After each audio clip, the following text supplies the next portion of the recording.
신령한 것에 대하여는 내가 너희의 알지 못하기를 원치 아니하노니 너희도 알거니와 너희가 이방인으로 있을 때에 말 못하는 우상에게로 끄는 그대로 끌려가느니라. 그러므로 내가 너희에게 알게 하노니 하나님의 영으로 말하는 자는 누구든지 예수를 저주할 자라 하지 않고 또 성령으로 아니하고는 누구든지 예수를 주시라 할 수 없느니라.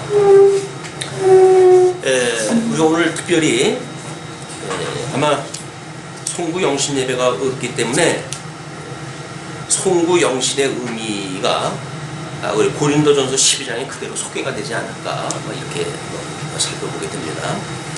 왜냐하면 이제 우리 고린도 전서가 우리 하나님께서는 이제 이 절대선과 절대악을 라고 하는 절대 이성을 가지고 계신 하나님이라고 우리가 늘 소개가 합니다.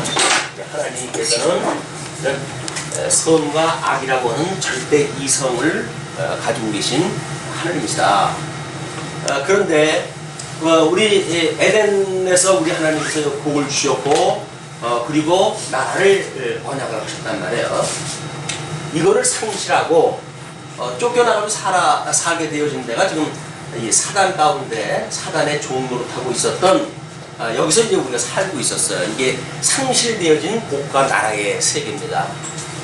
그러나 우리 이제 이 하나님은 이 하나님의 이게 나중에 이 어떤 그 사역을 위해서는 하나님을 우리가 엘로힘 전능자라고 하는 그런 그 뜻을 가지고 있는 이름입니다.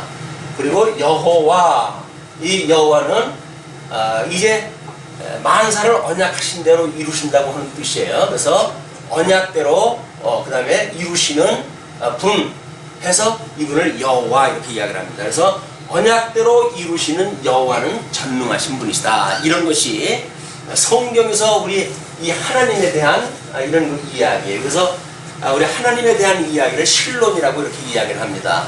실론이라고 이렇게 이야기를 하고 우리 하나님께서 이제 복을 주었는데 이 아담이 이 복과 나라를 에덴이라고 하는 이곳에서 누리지 못하고 쫓겨났단 말이에요.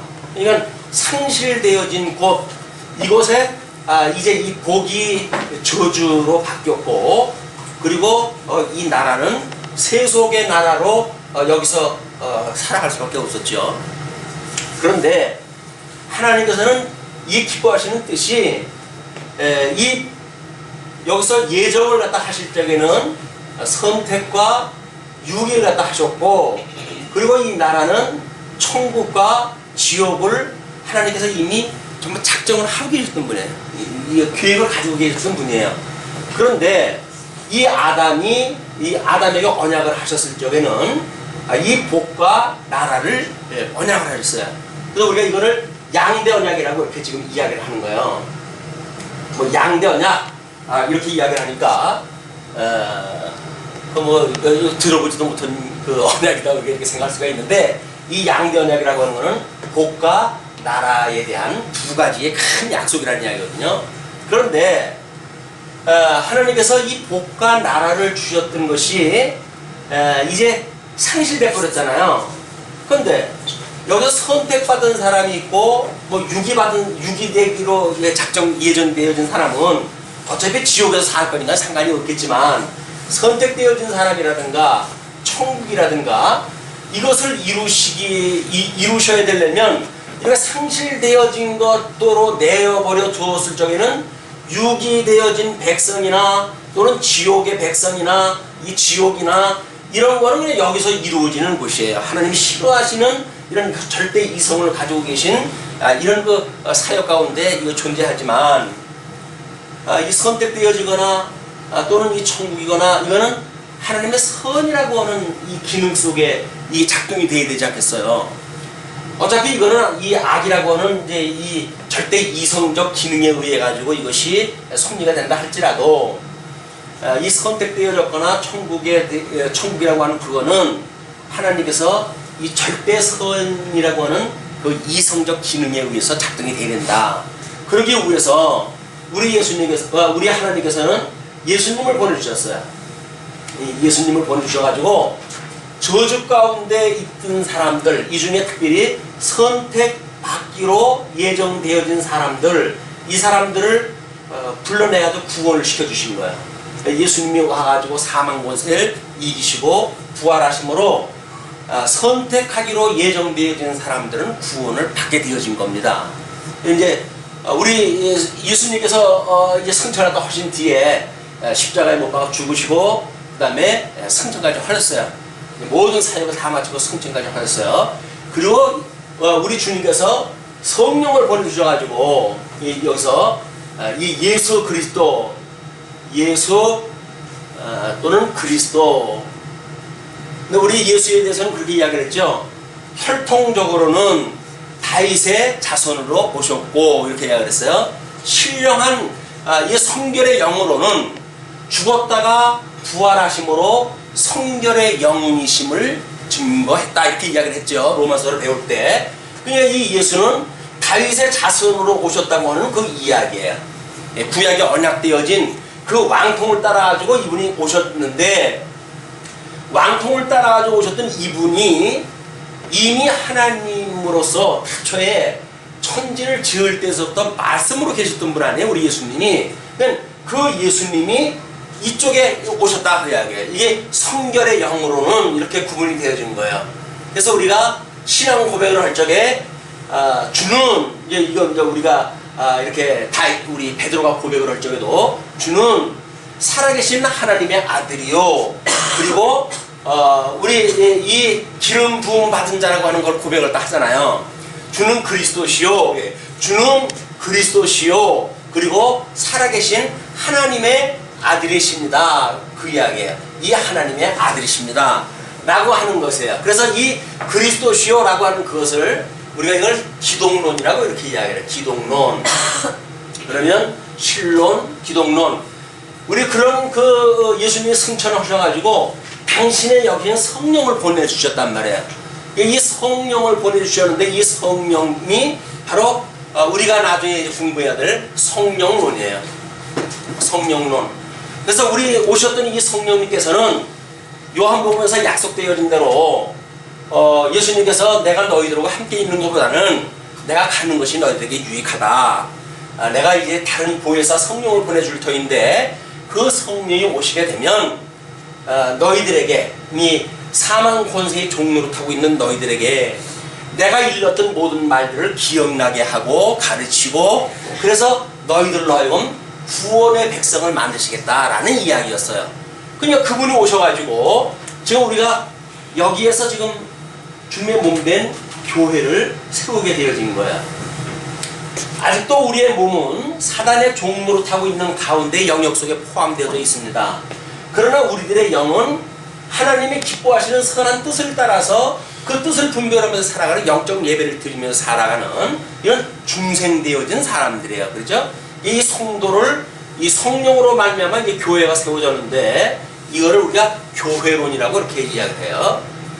그리고 이 교회에 이론이 되어져 있는 성도, 이 성도들이 어떻게 이제 이 구원받아 있는 사람들끼리 모여져 있는 주님의 몸된 교회에서 생활을 갖다 하는가, 이것이 성도의 구원론 또는 뭐 성화론 뭐 이런 그 여러 가지로 표현이 될 수가 있겠죠. 오늘 고린도전서 12장이라고 하는 한 개의 장이지만 이런 대전제, 이런 큰 틀을 염두에다 두고 살펴나가기 시작을 해야 이 본문을 이해하기가 쉽습니다. 왜냐면 과정의 지금 이야기를 하고 있거든요. 이 과정의 이야기를 하고 있기 때문에 과정의 이야기는 수백 번을 들어봐도 뭐 또 다른 과정에 가면 또 다른 이야기 같아요. 그래서 긴가 민가 하다가 인생 끝나고 말아요. 그러나 성경 66권을 통해 가지고 전체 구도가 말하는 이 큰 틀을 이해하다 하고, 그리고 부분 속에 들어가게 되면 그 부분에서 말하는 이야기가, 이거는 지금 뭐 청주시라고 한다면 용암 이동에 우리 뭐 문홍정 문홍정이야 뭐야? 문홍정 네. 이가. 거기에 그 밑에 있는 우리 말씀운동 서원교회라고 하는 지금 이 지역이 우리가 이해가 되잖아요. 저는 이 길치가 돼가지고 이 지리를 잘 파악을 못해요. 근데 신통한 거는 성경의 이 길을 하나님께서 주셔가지고 성경만큼은 그 길을 갖다 잘 따라가는데 길거리 가가지고 운전대만 잡으면 영 그 길이 딴 길이에요. 날마다 새로운 길이 돼가지고 엉뚱한 길로 가게 되어지는데, 왜냐면 부분 속에 빠져가 전체가 머리에 없기 때문에 그래요.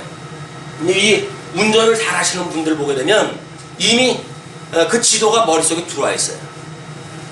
아마 우리 임채주 집사님이 그런 그 스타일이 아닌지 몰라요. 뭐 신호등 어디에 가게 되면 저 몇 초짜리 그 신호등까지도 파악이 되어져 있어가지고 그걸 뭐 오늘도 사고로 해가지고 차가 막혀가지고 다른 길로 우회했다 해가지고 기술거들이 왔다고 그렇게 이해했다 하는데, 이거 우리 같은 사람은, 이 은사 없는 사람은 그런 전혀 그 사고 해결될 때까지 뒤에 서 있어야 돼요. 이게 이 은사로 주신 차이란 말이에요. 이런 은사에 대한 이 의미를 이런 큰 틀 속에서 이해를 해야 성도들이 가지고 있는 은사의 문제, 이제 오늘 이야기하는 그 은사의 이야기들이 쭉 나오는데 이 내용을 몇 분이 파악이 되어진다. 그래서 우리 하나님께서 성령을 보내셔가지고 우리들로 하여금 하나님에 대하여 그리고 예수 그리스도에 대하여, 그 성령께서는 성령 자신에 대하여 우리들로 하여금 깨달아 알고 믿어지게 하시는 거예요.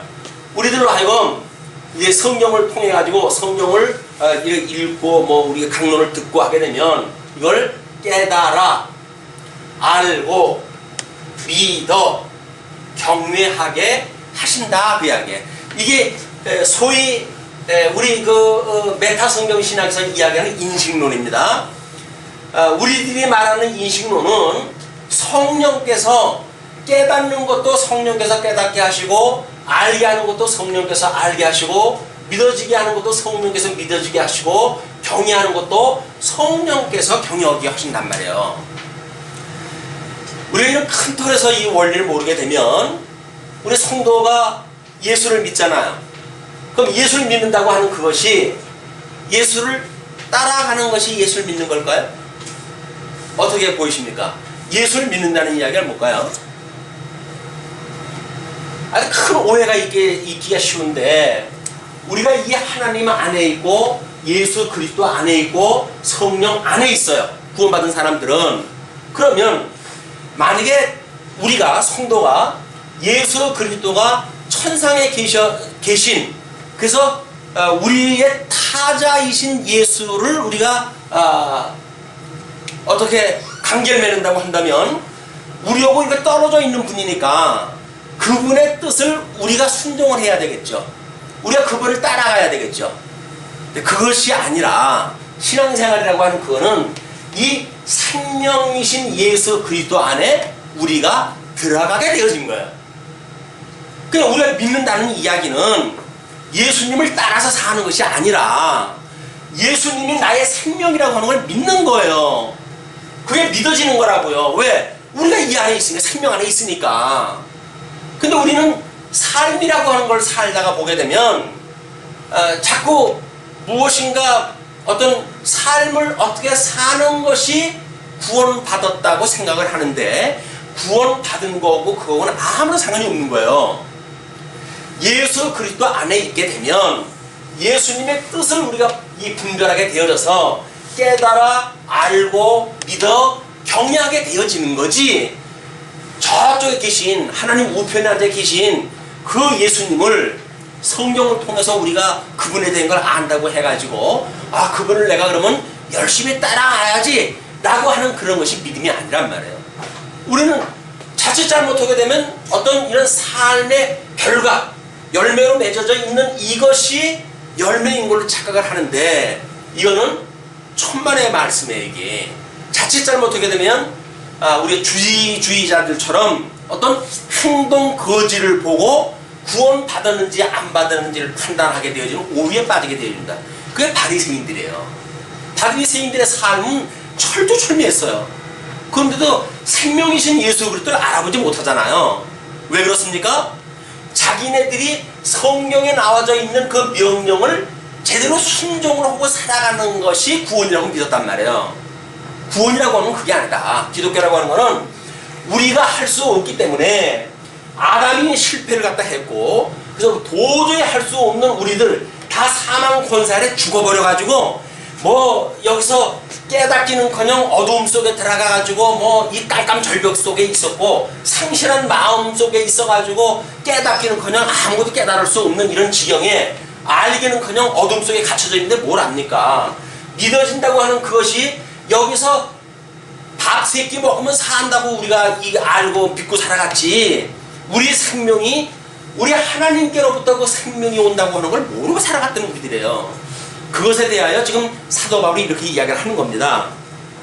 신령한 것에 대하여는 내가 너희의 알지 못하기를 원치 아니하노니 너희도 알거니와 너희가 이방인으로 있을 때에 말 못하는 우상에게로 끄는 그대로 끌려갔느니라.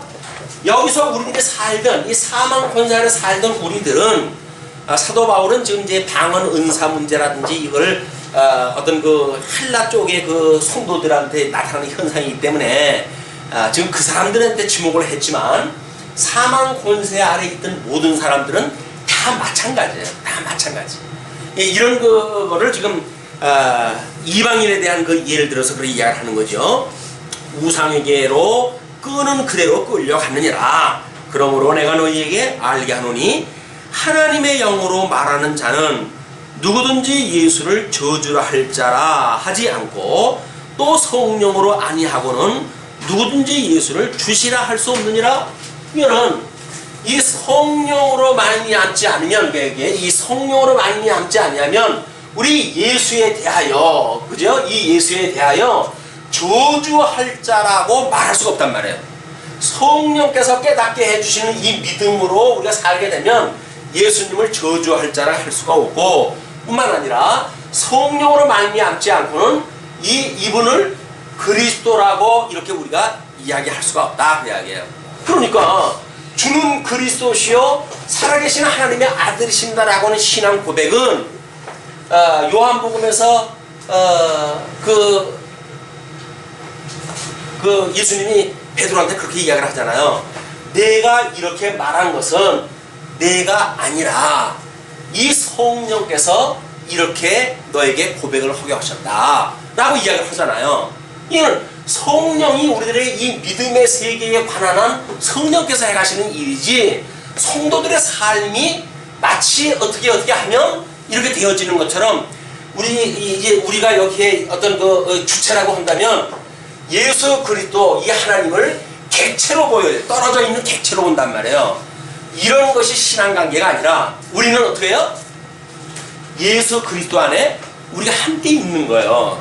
그래서 우리가 주 안에서, 성경에서 늘 말하는 게 주 안에서, 주를 위하여, 주를 인하여 라고 하는 주가 전부 이 주어로 나오는 이야기는 우리가 예수 그리스도의 생명이 되어졌기 때문에 그래요. 교회의 머리가 주님 아니에요. 이 교회라고 하는 그거는 주님을 띄워놓게 되면 그건 교회가 아니에요. 그냥 인간들 집단이지. 그러니까 이 주님의 뜻이 무엇인가를 분별하는 것이 영적 예배란 말이야. 하나님의 선한 뜻이 무엇인가를. 예수 그리스도를 믿는다고 그러면서도 예수님이 없는 것과 같은 보통 인간들끼리의 이야기가 오고 간다면 이 교회론에 큰 오해가 있는 거예요, 지금. 그래서 은사라고 하는 그 이야기를 사도 바울은 신론과 기독론과 성령론과 교회론과 이걸 묶어가지고 설명이 되어집니다. 자, 보세요. 이제 4절부터 은사가 이야기되는데요. 은사는 여러 가지나 성령은 같고, 이렇게 이야기해요. 이제 이 성령론이에요. 이 교회론에서 이 구원받은 사람들, 이런 사람들은 하나님께서 믿음의 분량도 주시는 은사도 각양 다르죠. 이 각양 다른 은사를 주셨어요. 이거를 하나님께서 우리들한테 각양 다른 은사를 주셨어요. 그 각은 은사를 주었는데 이 여러 가지 은사를 주관하시는 우리 성령님은 한 분이란 말이에요. 이 성령님은 한 분이에요. 은사는 여러 가지예요. 성도들마다 다른 은사를 가질 수가 있어요. 그러나 그걸 주관하시는 성령님은 한 분이란 말이에요. 자, 그리고 직임은 여러 가지나 주는 같으며. 자, 각양받은 은사를 가지고 이 교회에서는 직임이라고 하는 그걸 통해 가지고 이제 뭐 교회 행정도 정치도 이것이 가능해지겠죠. 예수 그리스도께서 천상에서 당신의 직임을 수행한다든지 당신의 사역을 진행하신다든가 아니면 당신의 품위를 갖다 드러내신다든가 주님의 몸된 교회를 통해서 이걸 한다는 것이 우리 서신서에 논리였었잖아요. 직임, 신분, 사역, 품위 이걸 다 우리 하나님께서 예수님께서 성천하셔가지고 주님의 몸된 교회로 하여금 그거를 행하게 하심으로 완전히 당신의 뜻을 이루어 가신다. 언약대로 이루시는 여호와 이분께서 예수님을 언약대로 보내주시고 언약대로 이루시잖아요. 이 언약대로 이루시는 과정 중에 주님의 몸된 교회를 통해서 이루시는 사건이 그리스도의 성취 사건이에요. 그 그리스도의 성취 사건은 그리스도 안에 우리가 있으니까 우리를 통한 그리스도의 성취 사건이겠죠. 우리하고 상관없는 게 아니에요. 우리가 그리스도 안에 있기 때문에 그 그리스도의 성취 사건은 곧 그리스도 안에 있는 우리들에게 그대로 영향을 미치게 되어지는 거예요. 머리 대신 그리스도로부터 주님의 몸된 교회 저 말단 세포에 이르기까지 모든 힘이 공급이 되어지고 모든 기운이 공급되어지고 그래서 말씀으로 내가 살았다.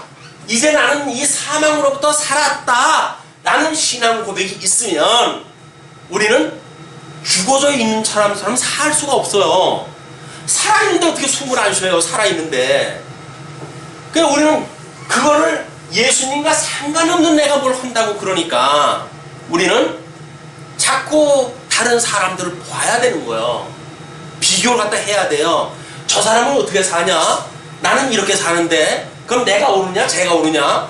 라고 하는 걸로 해서 자기 고민 그리고 성도에 대한 비판 이게 끊임없는 거예요. 주님의 몸된 교회에서.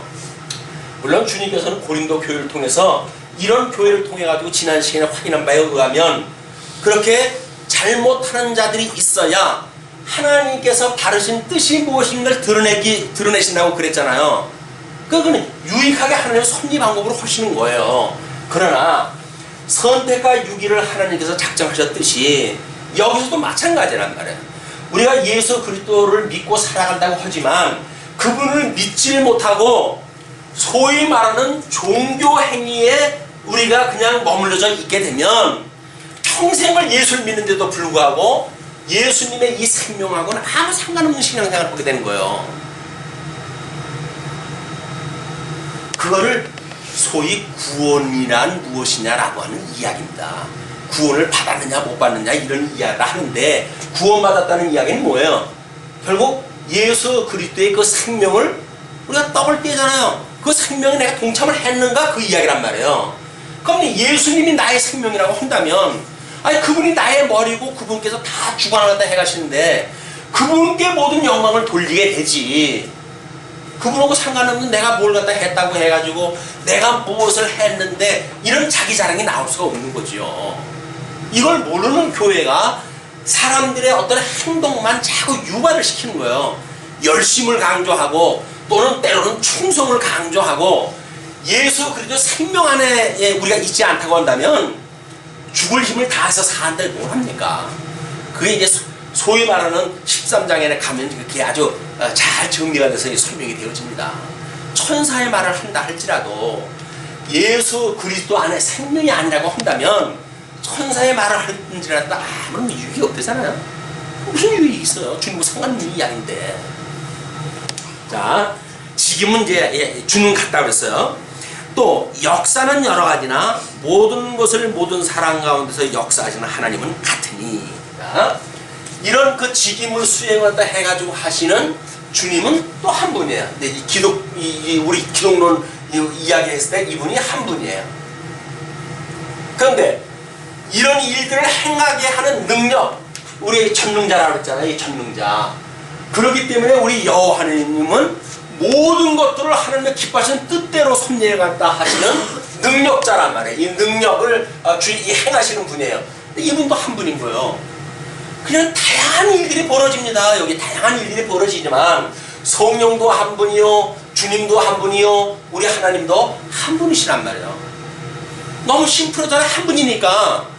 그 한 분 가운데 일어나는 여러 가지 상황을 우리가 파악을 하게 되면 여러 가지 다양한 일이 나온다 할지라도 한 분이 해가시는 거니까 원리는 단순해요. 이 원리를 우리가 알아야 된다면 원리를. 자, 대전제가 세 가지가 나왔어요. 우리는 이제 고린도전서에서 이야기를 했잖아요.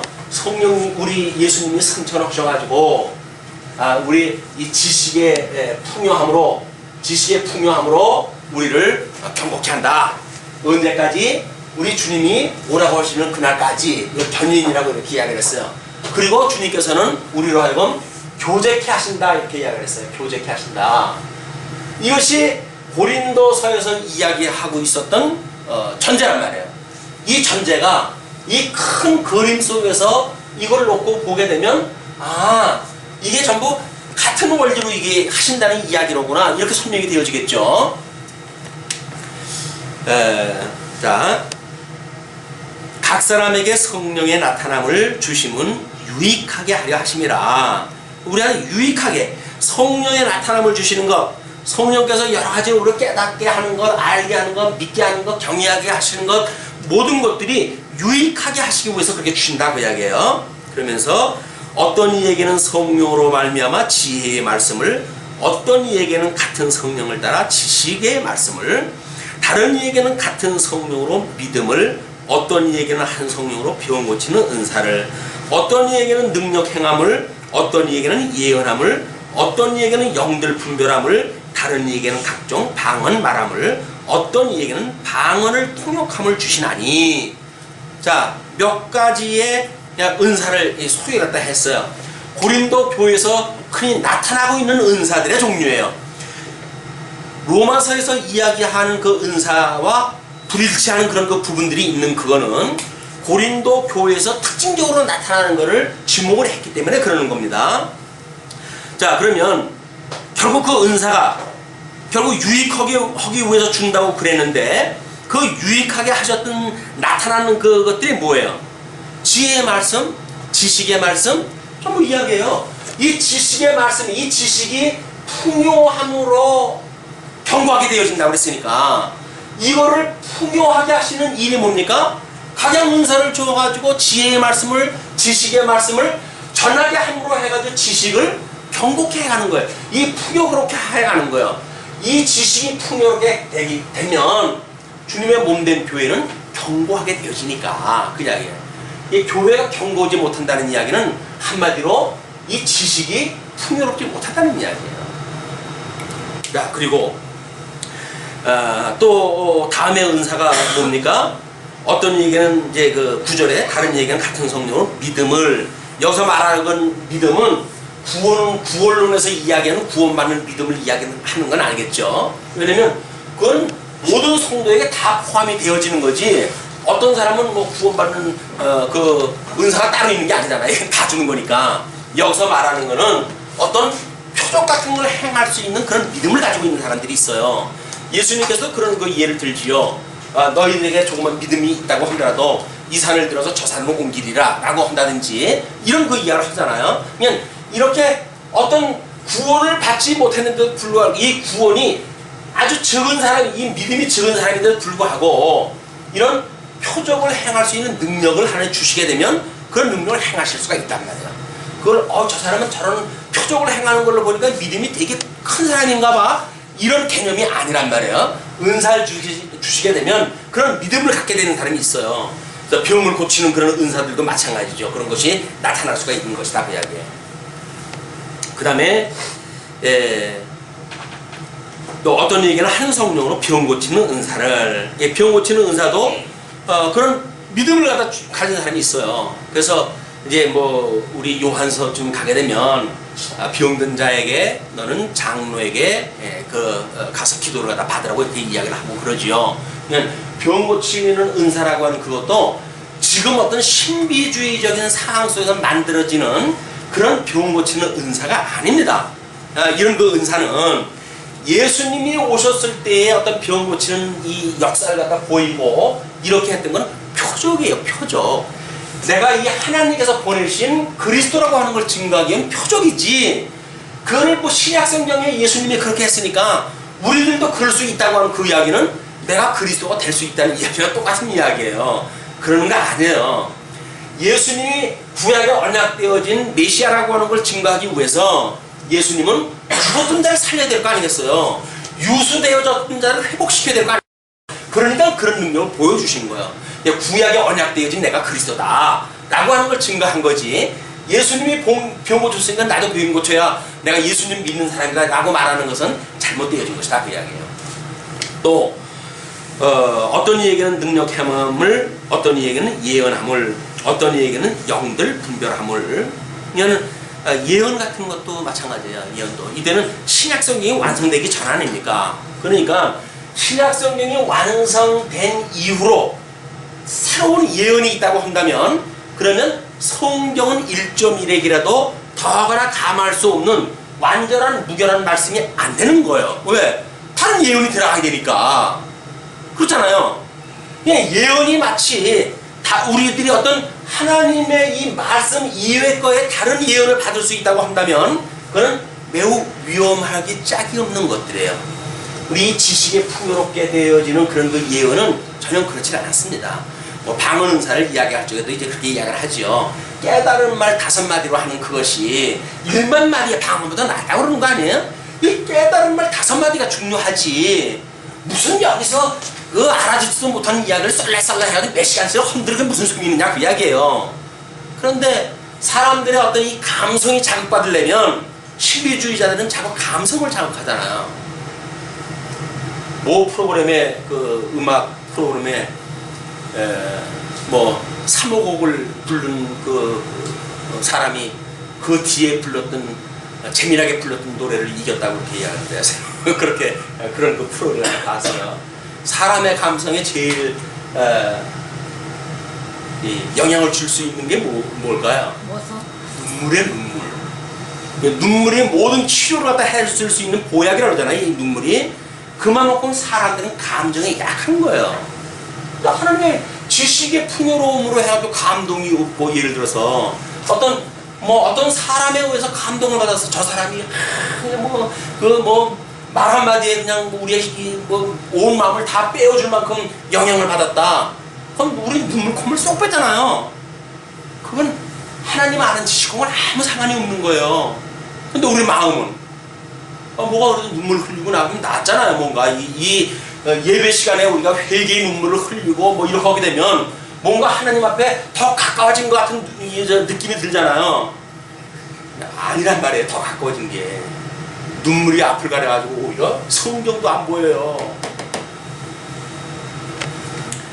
자, 10절, 11절, 이 모든 일은 같은 한 성령이 행하사 그 뜻대로 각 사람에게 나눠 주시느니라. 구원을 받은 성도들은 깨닫는데, 아는데, 믿는데, 경외하는데, 이거에 따른 여러 가지 뭐 이런 종류들이 있어요. 어떤 사람들은 조금 좀 지적인 어떤 중심의 그런 은사를 받은 사람도 있고, 어떤 사람은 감성적인데 그런 은사를 받은 사람도 있고, 어떤 사람은 막 이런 이 경외하는 쪽, 어떤 행동 쪽으로 받은 사람도 있겠죠. 이런 것들이 가장 다른 은사를 하나님께 주셨단 말이에요. 이건 한 성령님께서 주셨어요. 그럼 한 성령님께서 각양 다른 은사를 주었으니까 이 각양 다른 은사들도 결국은 성령의 뜻대로 우리가 이게 행하도록 허기해 준 거 아닙니까? 그것이 유익하게 하시기 위해서 주었다. 그 유익은 주의 유익이에요. 주의 영광을 위해서 이걸 주신 거지. 이걸 가지고 무슨 사람들 점쳐주고 돈이나 받고 무슨 이런 기독교 무당들이 이 작동되어지는 이런 기독교는 기독교가 아닌 거예요. 우리 잘못되어져 있는 기독교에 오염이 되어지게 되면 뭐 세상에 무당 믿는 거고 다른 거 하나도 없어요. 뭐 그 사람들한테 돈 주는 거나 이 뭐 기독교 예수 이름으로 뭐 점치는 사람들한테 돈 내는 거나 다를 거 뭐가 있어요. 자기한테 좋은 예언 받으면 뭐 우리는 좋다고 생각이 들겠죠. 그거는 하나님을 아는 지식과는 상관없는 거다. 자, 그러면서 12절로 넘어가게 되면, 자, 이제 은사가 여러 가지인데 성령은 한 분이라고 그랬잖아요. 그걸 설명을 했어요. 다음엔 뭐라 합니까? 몸은 하나인데 많은 지체가 있고 몸의 지체가 많으나 한 몸인가 같이 그리스도도 그러하니라. 성령 안에 있는 성도들의 모습도 각양 은사를 가지고 있지만 성령이 한 분이듯이 그리스도 안에 있는 이런 그 교회에 여러 가지 직임들이 있어요. 그러나 그 직임도 마찬가지로 주는 한 분이다 그 이야기예요. 근데 그 한 분이신데 그분이 우리가 유대인이나 헬라인이나 종이나 자유자나 다 한 성령으로 세례를 받아 한 몸이 되었고, 한 몸이라고 하는 것은 예수 그리스도 생명에 우리가 하나가 참여가 되어졌다는 거죠. 또 한 성령을 마시게 하셨느니라. 우리는 예수 그리스도를 믿는다는 이야기는 생명 되시는 이 예수 그리스도의 호흡을 같이 하는 자들이에요. 예수님의 그 호흡을 우리가 같이 하는 자들이라고요. 우리 아담을 지어놨을 때 하나님께서 그 코에다 생기를 불어넣잖아요. 그 생기를 불어넣을 때 생명이 됐다고 그러지 않습니까? 성령이 죽었던 우리를 살리셔가지고 우리의 이 코에다가 당신의 그 기운을 다 불어넣었을 때 중생인이 되어진 게 우리 중생인이 죽었던 영이 살아났단 말이에요. 이거야. 그러면서 몸은 한 지체뿐 아니요 여럿이니 몸에 붙지 아니하였다 할지라도 이로 인하여 몸에 붙지 아니한 것이 아니요 또 귀가 이르되 나는 눈이 아니니 눈에 이 몸에 붙지 아니하였다 할지라도 이로 인하여 몸에 붙지 아니한 것이 아니니 만일 온몸이 눈이면 듣는 곳은 어디며 온몸이 듣는 곳이면 냄새에 맡는 것은 어디뇨? 그렇겠죠? 뭐 이건 다른 설명이 필요가 없죠. 아니 내 손이 나는 네 몸에 안 있어. 내가 네 몸하고 나는 차별할 거야. 그런다고 해서 내 몸에 붙어져 있는 이 팔이 아닌가요? 그럴 수 없단 말이에요. 자, 그러면서 그러나 이제 하나님이 원하시는 대로 지체를 각각 몸에 주셨으니, 그러니까 우리 하나님께서 모태 안에서 나를 조직을 하실 때 이건 오른팔로, 이거는 왼팔로, 이거는 내 머리로, 이거는 내 발로 하나님이 다 이 조직을 갖다 만드셨어요. 그 조직을 갖다 해가지고 나를 출생케 했단 말이에요. 그렇게 했던 것처럼 우리 이 예수 그리스도 안에 지체를 각각 그 몸에 주신 거예요. 이 주님의 몸된 교회, 우리 교회론이라고 이야기를 했는데 여기는 각양 직임 받은 사람들에 의해서 교회가 작동되어지는 거예요. 이게 연말 연시에 행하게 되어지는 세미나가 여기에 속하게 되어집니다. 재직교육이라는 그것이 여러분들이 어떤 직임을 가지고 있습니까? 그 직임을 받은 것이 한 분이 쓴 그리스도의 몸으로 그 사역을 감당하게 하는 일입니다 라는 이야기란 말이에요. 그런데 이런 직임에 대한 문제, 교회 행정에 대한 문제가 아무런 나하고 상관이 없어. 그렇다고 하면서 예수는 한 분이래. 말이 안 되잖아요. 예수를 한 분으로 믿는다는 이야기는 우리가 맡고 있는 역할을 우리 주님께 주셨다는 거예요. 믿어지십니까? 안 믿어도 할 수가 없지만 이걸 깨달아 알고 믿어졌으면 좋겠어요. 정말 우리가 그리스도의 한 몸이라고 하는 사실이, 한 몸이라고 해야 우리 지체가 아프면은 그 아픈 지체에 대해서 우리가 기도도 되어지는 거고, 같은 어떤 기쁜 일이 있으면 함께 기뻐할 수도 있는 거지. 같은 지체가 아닌데 이해관계에 의해서 경쟁심리나 가지고 세상 살던 그대로 다른 사람 잘 되게 되면, 사촌이 땅을 사게 되면 배가 아파. 이거는 사단은 이 권세 아래서 살고 있던 타락되어진 인간의 본성이란 말이에요. 그러나 예수 그리스도가 우리를 그거로부터 구원을 시켜주셨어요. 그래서 이것은 보기도 싫은 마음이 우리들의 마음이란 말이에요. 그런데 보기 싫은 마음은 뭐 고사하고 못 누려서 걱정이지. 여기서 기회가 없어서 못 누리지. 내가 왜 못 누려? 돈이 없어가지고 못 누리고 뭐 형편이 돼가지고 못 누리지. 돈만 되고 형편만 된다고 한다면 얼마든지 누릴 수 있다고 생각이 들잖아요. 아니 그게 무슨 구원이에요. 구원은 이거로부터 우리가 구출을 받아야 구원이지. 이 안에 그냥 살고 있으면서 뭔 구원을 이야기를 합니까? 그냥 여기 사는 거지. 구원이라고 하는 건 여기에서 우리가 구출받았다는 거예요. 여기서 우리가 노임을 받았다는 거예요. 이거로부터 자유를 입었다는 이야기예요. 근데 자유라고 하는 것이 여기서 누리는 것이 자유라고 생각이 드니까 우리 주님 생명 대신 예수 그리스도는 상관없는 신앙생활을 해가는 거예요. 열심히 죽도록 충성하는 일도 벌어집니다, 여기서. 근데 그거는 내 영광을 위해서 그렇게 하는 거예요. 나의 명예를 위해서 그렇게 하는 거예요. 그래서 주님하고 뭔 상관이 있어요. 정말 요한계시록에 나오는 것처럼 우리들의 면류관을 벗어가지고 주님 앞에 내려놓을 정도의 우리 여기서 그걸 배우는 거예요. 이는 나를 위한 것이 아니라 주를 위한 겁니다. 나한 생명 주님께서 이 시간 주신 거는 주를 위해서 주신 거지 나를 위해서 주신 것이 아닙니다. 라고 하는 걸 깨닫고 배워가는 것이 주님의 몸된 교회지. 여기서 별의별 일 허무 모르겠어요. 믿어지지 않으면서 하는 거를. 아무런 의미가 없다. 그냥. 그래서 종교 생활과 신앙 생활은 다른 거예요.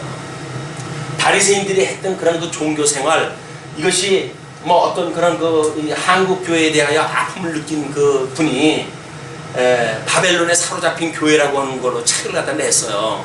목사님의 자제분인데 자기는 목회 못하겠대요. 왜? 너무 이 기독교가 타락이 되어져 가지고 참 할 수가 없대요. 이걸 목사 아닌 사람이 글을 써가지고 책을 갖다 내요. 목사들은 여전히 여기서 잘 먹고 잘 살고 평수 넓은 교회당 짓고 성도들 숫자 늘려가지고 자기 영광 높이고 이것이 주님의 몸된 교회가 아니란 말이에요. 여러분들이 깨어나야 돼요. 깨어나야 돼요. 여러분들이 뭔가 이 새로운 깨달음이 없다고 한다면 관성의 의해서 그냥 살아가게 되어진다니까요. 어저께가 뭐 어저께가 오늘이고 오늘이 내일이고 그런데 뭐 그냥 어저께 살던 대로 오늘 사는 거예요. 달라진 거 아무것도 없어요. 말씀을 들으면 모릅니까? 깨달음이 없는데 그러면 그냥 어저께 살던 대로 사는 거예요. 말씀을 들어서 우리가 여기서 살던 것이 아니야 라고 해가지고 정말 우리가 죽고자 하라고 하는 그런 마음이 있었을 때 새로운 세계를 맛보게 되어지지. 우리가 2012년 살던 관성에 의해서 그냥 살아간들 2013년 해가 바뀐 거고 무슨 의미가 있어요. 우리는 2012년 30일 아직도 13년 맞으려면 이틀 남았잖아요. 그게 진정한 소구 영신 예배란 말이에요. 오늘을 보낼 수 있는 이야기는 여기서 죽어야 내년을 맞이하는 거지.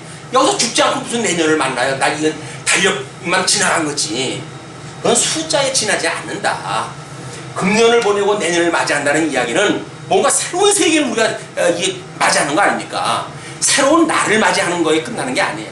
새로운 세계, 어떤 세계? 더 깊은 진리의 세계, 더 깊은 생명의 세계. 그 세계로 우리가 들어가야지. 생명도 진리도 이건 뭐 그냥 흐리멍텅 해가지고 작년에 살던 데는 그냥 오늘 살면 되지 라고 말하게 되면 무슨 진리를 위해서 우리가 살아가는 의미가 있고 그 진리를 지키고 보수해야 되고 전승해야 될 주님의 몸된 교회의 이론으로서의 직임이 무슨 의미가 있습니까? 아무런 의미가 없는 거죠. 자, 그러면서 이제 이렇게 이야기합니다. 만일 한 지체뿐이면 몸은 어디뇨? 이제 지체는 많으나 몸은 하나라. 눈이 손도로 내가 너를 쓸데없다 하거나 또한 머리가 발더러 내가 너를 쓸데없다 하거나 하지 못하리라. 예를 들어서 설명했다 한 겁니다. 한마디로 뭐예요? 이 얘기가 뭐예요? 아, 나 너 마음에 안 맞아. 너 정말 내 눈에서 안 보여줬으면 좋겠어. 라고 이야기를 한단 말이에요, 이게. 지금 그 이야기를 하는 거예요. 말은 우리 지체를 갖다 예를 들었지만, 우리 지체가 가장 지체하네. 그리스도는 한 분이고 주님의 몸된 교회에 여러 성도들이 모여서 있으니까, 주님의 몸된 성도들의 삶은 같은 생명이니까 같은 몸 안에요. 근데, 누가 누구 보고 필요 없다고 하고, 누가 누구한테 유익하다고 그렇게 할 수가 있느냔 말이에요. 다 주를 위한 우리들의 이 지체들인데. 그러니까, 이뿐 아니라 몸에 더 약하게 보이는 지체가 도리어 요긴하고 몸에 약하게 보이는 지체가 도리어 요긴하고 우리가 몸에 덜 귀히 여기는 그것들을 더욱 귀한 것들로 입혀주며 우리의 아름답지 못한 지체는 더욱 아름다운 것을 얻고 그리고 우리의 아름다운 지체는 요구할 것이 없으니 오직 하나님의 몸을 고르게 하여 부족한 지체에게 종기를 더하사. 여기서 예를 들는 이제 22절에 몸에 더 약하게 보이는 지체, 약하게 보이는 지체는 위에 예를 들면 어디에 해당되는 걸까요? 만약에 거기서 뭐 눈이 손더러 또는 머리가 발더러 이런 예를 들었단 말이에요. 그럼 여기서 더 약하게 보이는 지체는 어떤 거예요? 눈에 해당되겠죠. 그러니까 하나님께서 우리 사람의 얼굴을 만들 적에도 일단 눈을 보기 위해서 눈꺼풀을 한 컵을 주셨죠. 눈꺼풀을 한 컵을 주시고 그 위에다 뭘 갖다 또 설치를 합니까? 속눈썹을 또 덧대요. 속눈썹을 덧대고 위에서부터 내려오는 물을 갖다가 다른 데로 돌리기 위해서, 물기를 돌리기 위해서 뭘 만들어냈습니까? 눈썹을 만들어내요. 그러니까 하나님은 가장 우리들에게 연약하지만, 눈동자처럼 연약한 게 없을 거예요. 그 연약한 것 같지만 그런 것들을 오히려 보호하기 위해서 이중 삼중 이 안전장치를 하잖아요. 그러면 주님의 몸된 교회에서 연약한 지체를 우리가 만났어요. 뭐 우리 예를 들어 로운이 같은 아이가 이제 출생하는 아이 아니에요? 그러면 그 아이가 우리들의 대를 이어서 진리를 이어나갈 아이란 말이에요. 더욱 요긴하죠. 더욱 요긴할 거 아니겠어요? 그러니까 온 성도님들이 뭐 걔를 갖다 보고 뭐 예뻐하고 귀여워하고 하는 그것은 그냥 어린 아이니까 그러는 게 아니잖아요. 우리 이 진리가 너무나 소중하고 이거를 백년 대계를 위하여 주님의 몸된 교회의 진리를 보수하고 전승하고 하기 위해서 사생명들이 필요한 거지. 이야기를 하게 되면 어떤 사람은 그러더라고요. 자식은 전생의 빚쟁이라고. 빚쟁이로 생각을 하면서 그 자녀를 키운다고 한다면 자녀들 참 서운하지 않겠어요? 아니 우리 아버지 이 부모하고 자식 사이가 빚쟁이 사이입니까? 소모품에 그냥 뭐 가게에 전혀 도움이 안 되고 등이 휘도록 돈을 갖다 벌어놓으면 그것만 뼈골 빠지도록 빼가는 그런 자녀로 보여준다고 한다면 도대체 거기가 무슨 가정이고 그것이 무슨 사랑의 관계겠어요.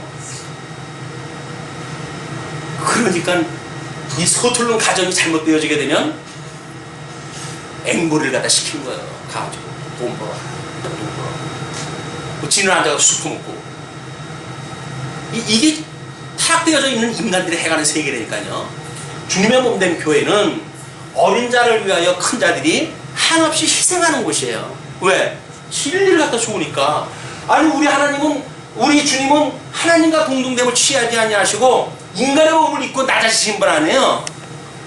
근데 그분이 승천을 가지고 성령을 보내주셨는데 우리들한테 행동하게 하는 건 어떻게 하실까요? 그렇게 하시겠죠. 이 지식이 풍요롭게 만들게 되면 당연히 주님을 위하여 어린 자를 위해서 헌신을 하겠죠. 그게 안 되면 나 따라와라. 얘 나 따라와. 왜? 너희들은 내 종이야. 내 수족이야. 내 도구하야. 모든 사람들은 나의 그런 의지를 따라서 나의 길에 너희들은 협조만 해주면 돼. 이렇게 가는 거예요. 그러니까 주님의 몸된 교회의 목사가 뭔가 동무대가 되어지는 그런 체계는 잘못되어진 거예요. 박영기 목사님이 체제한다고 하는 그런 원리로서는 일리가 있어요. 주님의 몸된 교회가 목사의 교회가 아니잖아요. 헌법에는 분명히 성도들이 교회의 주인이라고 이야기를 해놨는데 주인은 온데 간 데가 없고 왜 목사가 거기서 주인 노릇을 해야 되냐고요. 여러분들 깨어있지는 안 돼요. 여러분들 다 이 직임의 일부를 다 맡고 계신 분들이란 말이에요. 그럼 같은 직임이고 그러다 섭리하시는 주님도 한 분인데 그렇다고 한다면 다 동등하지 않겠어요? 누구한테는 뭐 더 큰 어떤 그런 뭐 하나님께서 백을 갖다 주셨나요? 그런 게 아니란 말이에요. 다 똑같이 주셨어요. 단지 연약하냐 더 강건하냐 라고 하는 것이 있는데 오히려 주님의 몸된 교회에서는 연약한 자를 위해서 힘 있는 자가 공사를 하는 곳이다. 그런 그 이야기죠. 또 우리가 몸에 덜 귀히 여기는 그것들을 더 귀한 것들로 입혀주며 우리 아름답지 못한 지체는 더욱 아름다운 것을 얻고 그러면 이제 그 머리가 발더러 이야기를 했다고 그랬으니까 우리가 뭐 물론 뭐 사막에서 오늘 주소가 교회당 올 때 하도 좋아가지고 털모자를 쓰고 하는데 복을 갖다 머리에 숱이 없어가지고 그래요.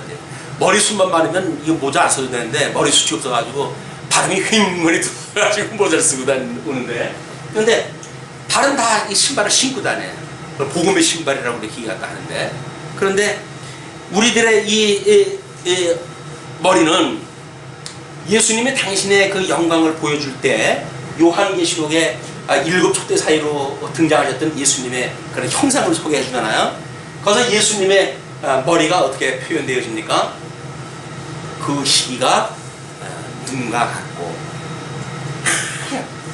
하얀 눈 그런 모습으로 보여줘요. 그렇기 때문에 이 백발이 하나님께서 인간을 지어갈 때 이 백발을 영광이라고 그러는 거예요.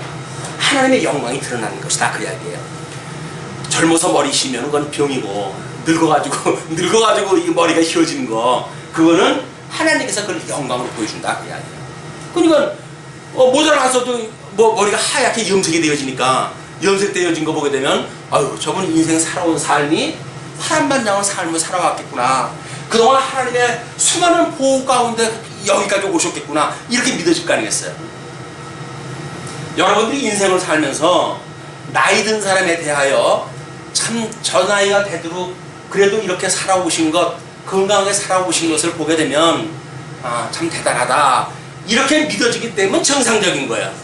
그런데 아이고 늙어가지고 이렇게 해가지고 자기가 가지고 있는 정보가 대단한 것처럼 이렇게 여기는 사람은 아직도 영광이 뭔지를 모르는 사람이에요. 기능주의에 빠져가지고 일중심에 빠져가지고 뭔가 일만을 하게 되면 돈만이 바로 오게 되면 그것이 제일이라고 보여준단 말이에요. 그게 아닌 거예요. 주님의 은혜가 얼마나 그에게 임해가지고 주님의 은혜가 아니면 살 수가 없다고 하는 걸 신앙 고백으로 살아왔던 믿음의 선배들의 의미가 거기 있다. 그런즉 우리의 아름다운 지체는 요구할 것이 없으되 요구할 거 없어요. 아주 흰머리 하나만 가지고도 하나님의 영광이 그대로 드러나니까 하나님의 몸을 고르게 하여 부족한 지체에게 존귀를 더하사 몸 가운데서 분쟁이 없고 오직 여러 지체가 서로 같이하여 돌아보게 하셨으니 이건 생체학적으로도 많이 발견되어진 거죠. 예를 들어서 시각장애가 있는 분들은 유난히 청각이 발달한다든가 다른 그런 그 감각 기능이 발달을 해가지고 그런 것들을 보완할 수 있을 만큼의 그런 그 하나님께서 은사를 또 주시죠. 분쟁이 없다 그런 그 이야기예요. 만일 한 지체가 고통을 받으면 모든 지체도 함께 고통을 받고 그렇습니까? 한 지체가 영광을 얻으면 모든 지체도 함께 즐거워하나니. 제가 뜸을 뜨면서 다른 데를 갖다 두들겨요. 왜 그러냐 그랬더니 이 통점을 분산시키는 거예요. 요것만 아프다 느껴지게 되면 뇌가 아이고 아파 하고 아프다고 그러는데 다른 데를 갖다 두들기니까 이게 아픈 거지 이게 막 아픈 거지 이게 헷갈리는 거예요. 그래가지고 통증을 제대로 못 느낀대요. 그래서 여기다 뜸을 뜨면서 이렇게 해요. 주사를 놓을 적에도 뭐 두들기다가 찔리잖아요. 이게 통점에 대한 걸 갖다 혼동시키는 거예요. 그런 것처럼 우리가 어떤 약한 그 지체들 이런 거 봤을 때 분쟁이 없고 또는 서로 같이 하고 돌아보게 하고 이런 것들이 주님의 몸된 교회에 내 몸같이 사랑하라 라고는 의미란 말이에요.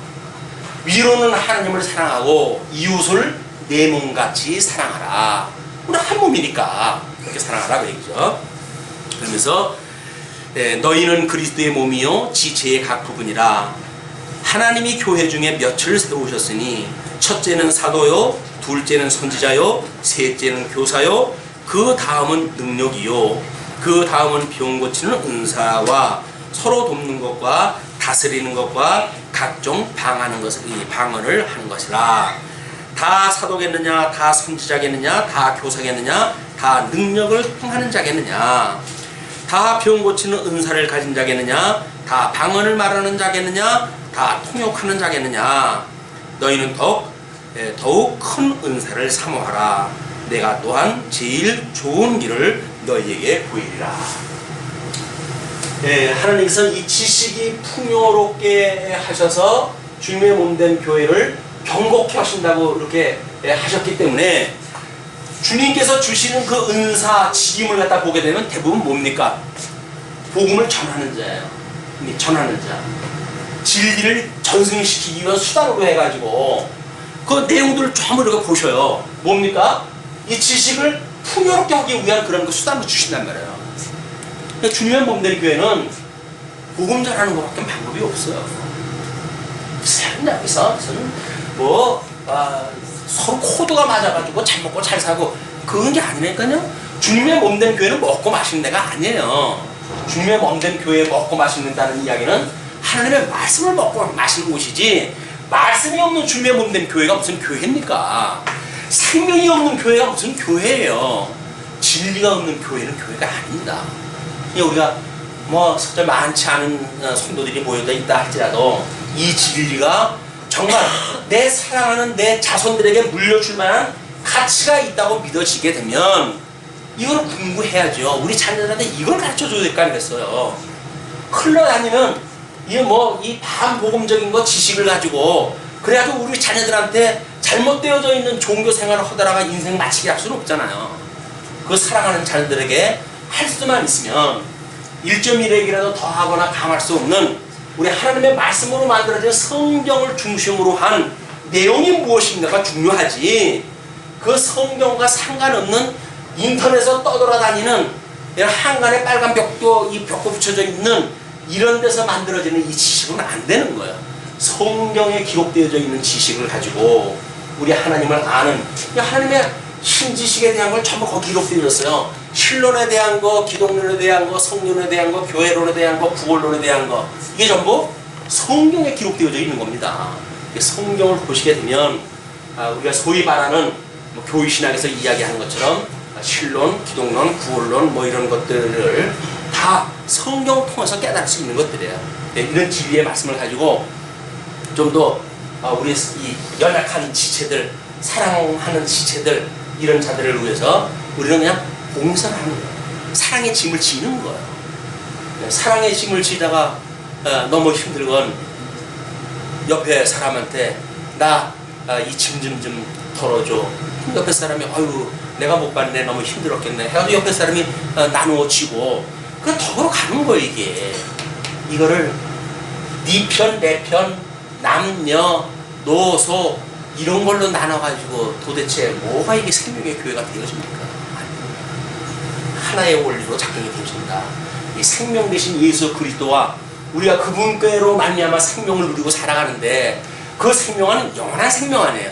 그래서 우리 영생을 얻었다고 그러잖아요. 영원한 생명이기 때문에 영생을 얻었다는 거 아닙니까? 그러면 육신의 장막을 벗어버려도 누리고 있을 건 뭐예요? 그거요. 배우고 깨달은 그것만 거기서 누리고 배울 거예요. 이제 천국에서 그것만 누리고 살 거예요. 근데 여기서 지지고 볶고 살다가 세상 끝나게 되면 맨날 지지고 볶고 살아야죠.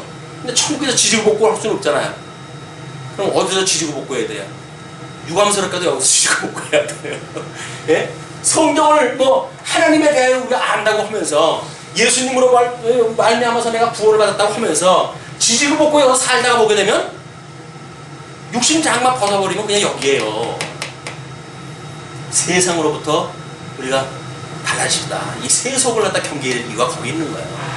배부른 시대이기 때문에 더욱 경계가 조심스러운 것이, 너무 배부르러가지고 천국도 필요 없다, 하나님도 필요 없다는 만큼의 이 유해한 세상을 만났어요. 그러니까 하나님이 우습게 보이죠. 정말 여기서 우리가 밥을 굶고 전쟁 때문에 생명이 옆에서 막 죽어가고 이렇게 해야 우리 생명의 주인이신 그리스도를 만나고 싶을 텐데, 이건 과학이 발달하고 문물이 발달하고 이제 하나님이 없어도 이 살만한 세상에 살아가니까 이런 때일수록 진리에 붙들려 사는 사람들이 얼마나 복 있는 사람들인지 다시 한번 확인하시고, 우리는 이제 2012년 이렇게 우리들이 뭔가 부족한 부분이 있다고 한다면 또 우리 하나님 앞에 그걸 정리하고, 그리고 새로운 2013년을 맞이하는 이런 의미로서의 오늘 고린도전서 12장 강의가 됐으면 좋겠습니다. 기도하시죠.